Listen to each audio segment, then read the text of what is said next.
L'équilibre entre la vie professionnelle et personnelle en Suisse. On en parle? Allez, c'est parti.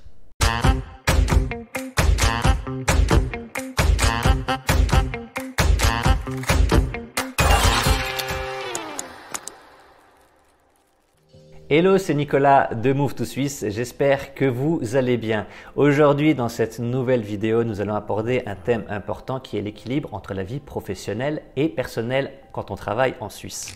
La Suisse, vous le savez, est une destination très prisée, mais elle comporte également des avantages et des inconvénients, tant au niveau professionnel que personnel. Alors, avant de foncer tête baissée en Suisse pour y travailler, voici ici quelques points qui vous feront réfléchir, ou pas.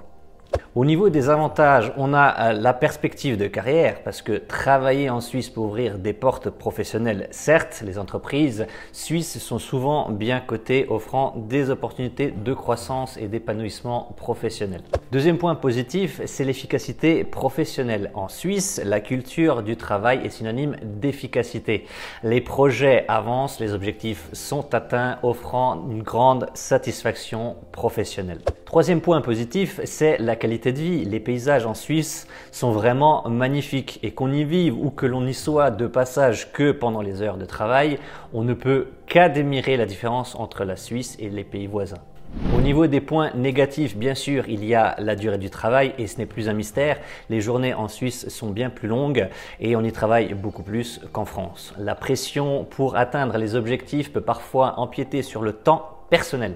Alors attention aux heures supplémentaires. Le deuxième point négatif, ce sont bien sûr les trajets quotidiens et que ce soit pour nos amis frontaliers surtout, mais aussi pour nos pendulaires suisses, les trajets vers et depuis le travail peuvent être chronophages et longs. Ça veut dire que le temps passé dans les transports peut vraiment impacter la qualité de vie personnelle. Troisième point négatif et pas des moindres, c'est vraiment qu'on n'a pas le droit à l'erreur. Vous savez, en Suisse, on peut se faire virer du jour au lendemain. Si vous ne correspondez plus aux standards qu'impose la société, hop, vous pouvez très bien vous retrouver au chômage.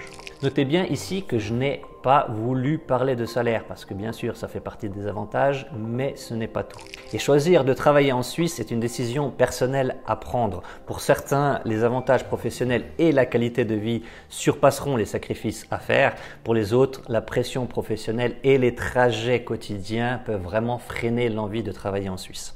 À vous de peser les pour et les contre, c'est selon vos propres convictions et vos envies.